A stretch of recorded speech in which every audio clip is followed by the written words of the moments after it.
तो अमेरिका ने ईरान के 3 न्यूक्लियर बेसिस पर हमला तो कर दिया, मगर बड़ा प्रश्न दोस्तों, ईरान के न्यूक्लियर प्रोग्राम को अमेरिका ने कितना नुकसान पहुंचाया है।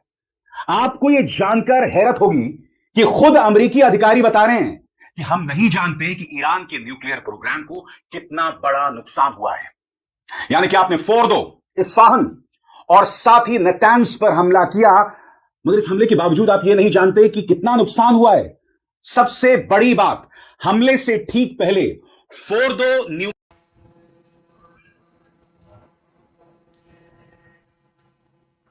ईरान के परमाणु बेस के ऊपर अटैक किया गया। उसके बाद से ईरान इतना ज्यादा बौखलाया हुआ है कि इजराइल के ऊपर ताबड़तोड़ मिसाइलें दाग रहा है, लेकिन अभी तक सही और सटीक खबर सामने निकल कर नहीं आई है कि आखिर ईरान का परमाणु ठिकानों पर कितना नुकसान हुआ है।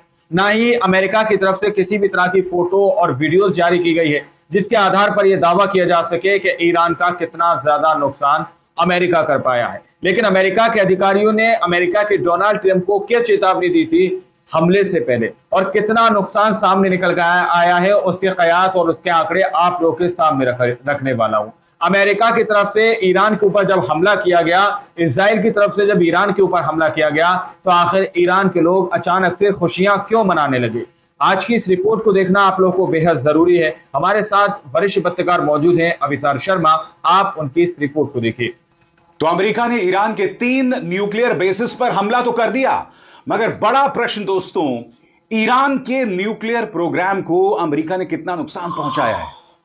आपको यह जानकर हैरत होगी कि खुद अमेरिकी अधिकारी बता रहे हैं कि हम नहीं जानते कि ईरान के न्यूक्लियर प्रोग्राम को कितना बड़ा नुकसान कितना नुकसान हुआ, ये अमेरिका के खुद अधिकारी नहीं जानते। इस्फाहान और साथ ही नेतान्स पर हमला किया, मगर इस हमले के बावजूद आप यह नहीं जानते कि कितना नुकसान हुआ है।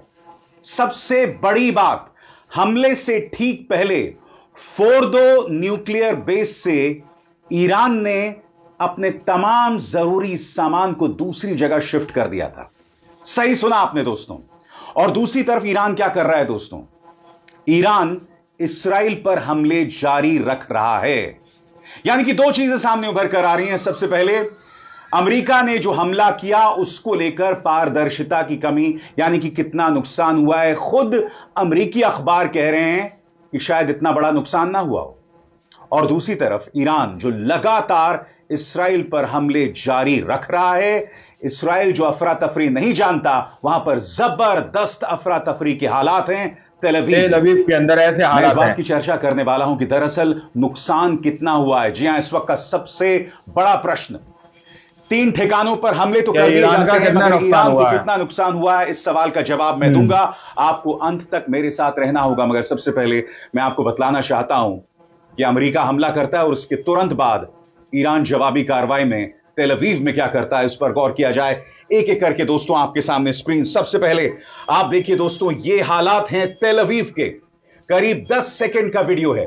यानी कि अमेरिका हमला करता है और उसके बाद तेल अवीव में इतना बड़ा हमला होता है जिसमें आप देख सकते हैं पूरी तरह से नेस्तनाबूद कर दी गई है ये बिल्डिंग। इस तरह से ईरान जो है वो इस्राइल को जवाब दे रहा है, सजा दे रहा है।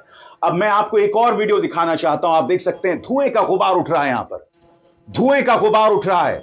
और ये अमेरिकी हमले के तुरंत बाद का वीडियो है इस्राइल के अंदर का, जिसे वहां की एजेंसीज जो हैं ऑक्यूपाइड टेरिटरीज बता रहे हैं। इसके अलावा इरना न्यूज एजेंसी, जो कि एक ईरान की न्यूज एजेंसी है, उनका क्या दावा है? उनका कहना है, Israeli state radio says missile strikes directly hit Ness Ziona which is southern Tel Aviv subway, Ramat Gan which is central Tel Aviv and Haifa's Carmel district। सरल शब्दों में कहा जाए तो खुद इजरायली रेडियो यह बता रहा है कि ईरानी हमले में, यानी ताजा ईरानी हमले में उसके इन इलाकों पर नुकसान हुआ है।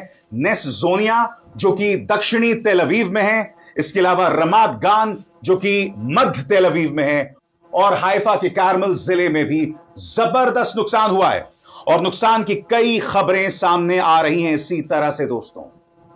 मगर जैसे मैंने कहा, ईरान के कार्यक्रम को कितना नुकसान हुआ है, ईरान के उन ठिकानों को कितना नुकसान हुआ है। पहले मैं आपके सामने 2 तस्वीरें दिखाना चाहता हूं।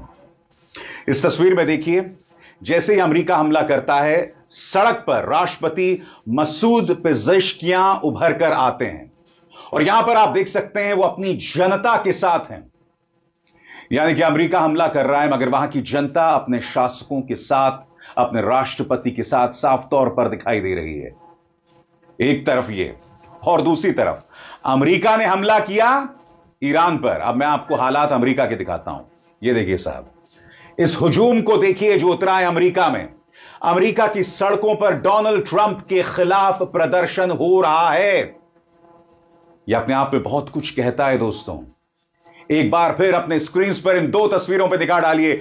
आधे स्क्रीन पर आप देख रहे हैं राष्ट्रपति मसूद पेजेश्कियां जो हैं वो सड़कों पर उतरे हैं लोगों की हुजूम के बीच में, जहां लोग उनके पक्ष में नारे लगा रहे हैं। और दूसरी तरफ आप देख सकते हैं किस तरह से अमेरिका में डोनाल्ड ट्रंप के खिलाफ प्रदर्शन हो रहे हैं।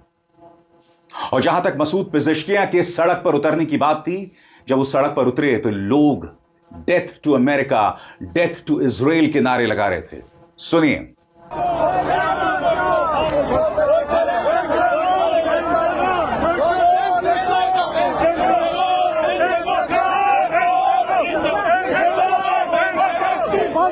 आज मैं आपके सामने कई सवालों के जवाब देने वाला हूं दोस्तों।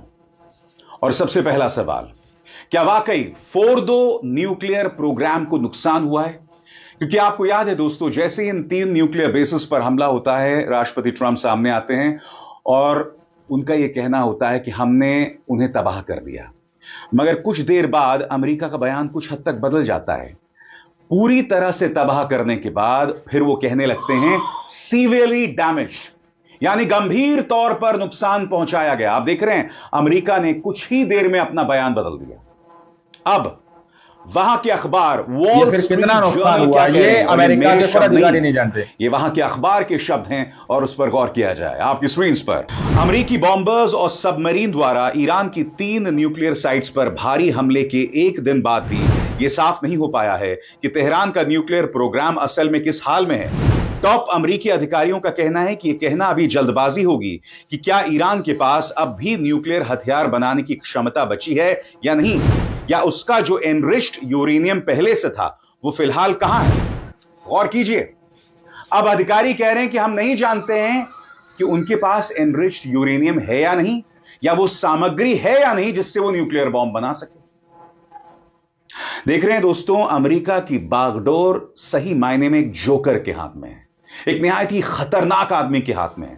अब वो कह रहे हैं कि हम नहीं जानते कि तबाही हुई भी कि नहीं। आगे इन हमलों के बाद मिडिल ईस्ट में हालात और भड़कने का डर ज्यादा बढ़ गया और दुनिया भर के नेताओं ने तुरंत डिप्लोमेसी की अपील की। हालांकि ट्रंप सरकार दिन भर ये कहती रही कि अमेरिका का इरादा ईरान के साथ फुल ऑन जंग शुरू करने का नहीं था, लेकिन दिन के अंत में राष्ट्रपति ट्रंप ने ईरान में सत्ता परिवर्तन का इशारा कर दिया। ट्रंप ने अपने सोशल मीडिया साइट पर लिखा, अगर मौजूदा ईरानी सरकार ईरान को दोबारा महान नहीं बना सकती तो सत्ता परिवर्तन क्यों नहीं होना चाहिए। आप देख रहे हैं ट्रंप क्या कर रहे हैं। आप हमला करते हैं, आप कहते हैं हमारा मकसद था उनके न्यूक्लियर प्रोग्राम को तबाह कर देना। अब आप क्या बयान दे रहे हैं कि भाई हमारा मकसद है सत्ता परिवर्तन, क्यों ना सत्ता परिवर्तन कर दिया जाए। सबसे बड़ी बात दोस्तों, आज की तारीख में अगर आप मध्य पूर्व के कई देशों को देखें, वो सब इस्राएल के पिछलग्गू हैं। इस्राएल के बारे में कहने में इनमें हिम्मत नहीं है। सिर्फ एक ईरान था जिसके पास वो हिम्मत थी। क्या इस हमले का यह मकसद था कि बाकी तमाम देशों की तरह ईरान को भी इस्राएल के सामने नतमस्तक कर दिया जाए? यानी कि इसका न्यूक्लियर प्रोग्राम से कोई लेना देना नहीं था, न्यूक्लियर बॉम्ब से भी कोई लेना देना नहीं था, क्योंकि खुद अमेरिकी अधिकारी कह रहे हैं कि ईरान के पास इस वक्त परमाणु हथियार नहीं है। और सबसे बड़ी बात यह भी कहा जा रहा है कि हो सकता है कि हमले से पहले ईरान ने कुछ कंटेनर्स में सामान को एक जगह से दूसरी जगह शिफ्ट कर दिया हो। सुनिए वॉल स्ट्रीट जर्नल कह क्या रहा है। ईरान के न्यूक्लियर ठिकानों फोर्दो, नतांज और इस्फाहान को अमेरिका के हमलों में काफी गंभीर नुकसान हुआ है, ऐसा पेंटागन अधिकारियों ने कहा। लेकिन ईरान के यूरेनियम एनरिचमेंट प्रोग्राम की असली हालत अभी साफ नहीं है। सीनियर अधिकारियों ने माना उन्हें यह नहीं पता कि ईरान के पास जो लगभग बॉम्ब ग्रेड यूरेनियम था वो अब कहां है? International atomic energy agency IAEA के डायरेक्टर रफाएल मारियानो ग्रोसी ने कहा कि उन्हें लगता है ईरान ने अपना स्टॉकपाइल हटा दिया है। यह यूरेनियम ऐसे स्पेशल कंटेनर्स में रखा जाता है जो करीब 10 कारों के ट्रंक में फिट हो सकते हैं। 2 इस्राएली अधिकारियों के मुताबिक, जिनके पास खुफिया जानकारी है, इनके भी सबूत हैं कि ईरान ने बीते कुछ दिनों में कुछ उपकरण और यूरेनियम इन साइट्स से शिफ्ट कर दी। और आगे बढ़ने से पहले एक जरूरी संदेश, मेरे कार्यक्रमों के लिए आप नोटिफिकेशन का इंतजार मत कीजिए। मेरे चैनल में जाइए और खुद जाकर कार्यक्रम देखिए और रहिए अपडेटेड। और हां, ज्वाइन कीजिए मेरा चैनल, देखिए यह जरूरी संदेश। स्वतंत्र और आजाद पत्रकारिता का समर्थन कीजिए, सच में मेरा साथी बनिए। बहुत आसान है दोस्तों, इस ज्वाइन बटन को दबाइए और आपके सामने आएंगे ये 3 विकल्प, इनमें से एक चुनिए और सच के इस सफर में मेरा साथी बनिए। आप एक सरल से शब्द का जवाब दीजिए दोस्तों।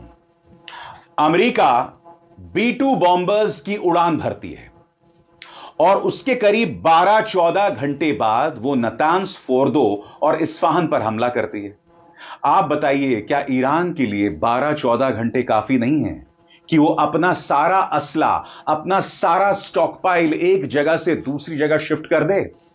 यानी कि कहीं ना कहीं अमेरिका ने ही ईरान को पहले से चेतावनी दे दी थी कि भैया तुम अपना सामान जो है शिफ्ट कर दो।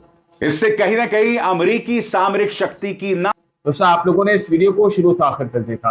वीडियो के स्टार्टिंग में मैंने आप लोगों से कहा कि किस तरह से ईरान के ऊपर अमेरिका, इजराइल की तरफ से जब अटैक किए गए तो ईरान के अंदर के लोग सड़कों पर उतरकर खुशियां मना रहे थे। ईरान के लोग सड़कों पर उतरकर झूमते हुए नजर आ रहे थे। इसका एक बड़ा रीजन ये बताया जा रहा है कि जब से गजा के ऊपर इजराइल हमले कर रहा था, तब से ईरान खुलकर गजा का साथ नहीं दे पा रहा था। यानी कि ऐसा मान लीजिए कि ईरान को भी कहीं ना कहीं, मुझे ऐसा लगता है कि उसको भी कोई मौके की तलाश थी, जो कि मौका उसको अब मिल चुका है। दोस्तों, खुलकर अमेरिका ने भी ईरान के ऊपर हमला किया। हम ईरान के परमाणु ठिकानों, न्यूक्लियर ठिकानों का कितना नुकसान अमेरिका कर पाया है, इस वीडियो के अंदर आप लोगों को बताया गया है। आप लोगों ने वो 3 न्यूक्लियर ठिकाने यानी परमाणु बेस आप लोगों ने यहाँ पर सुने कि अमेरिका कितना नुकसान आखिर ईरान का कर पाया है। अब आप लोग समझ सकते हैं, एक तरफ अमेरिका ईरान पर कंट्रोल करने की कोशिश कर रहा है, लेकिन दूसरी ओर ईरान ताबड़तोड़ इजराइल के हाइफा के ऊपर, इजराइल के तेल अवीव के अंदर ताबड़तोड़ रॉकेटों की बौछार करता हुआ नजर आ रहा है। इस बात से सीधे तौर पर यह अंदाजा और यह कयास लगाया जा सकता है कि ईरान किसी भी कीमत पर यहां पर झुकने के लिए तैयार नहीं है। ईरान की तरफ से जो मिसाइलें इजराइल के ऊपर दागी जा रही हैं, उन मिसाइलों ने इजराइल के एयर डिफेंस सिस्टम को पूरी तरह से ध्वस्त कर दिया है। एक भी मिसाइल इजराइल की एयर डिफेंस सिस्टम, एक भी मिसाइल ईरान का नहीं रोक पा रहा। दोस्तों, सारी की सारी मिसाइलें सटीक निशानों पर जाकर टकरा रही हैं और इजराइल के तेल अवीव के अंदर तकरीबन सुबह 100 बिल्डिंगों को ईरान ने निशाना बनाया है, ऐसी खबर सामने निकल के आ रही है। आप लोगों ने इस वीडियो को देखा सुना, आप लोग इस रिपोर्ट के बारे में क्या सोचते हैं, क्या समझते हैं, अपनी राय कमेंट सेक्शन में जरूर दीजिएगा। सच्ची पक्की खबरें देखने के लिए आप चैनल को सब्सक्राइब कीजिए।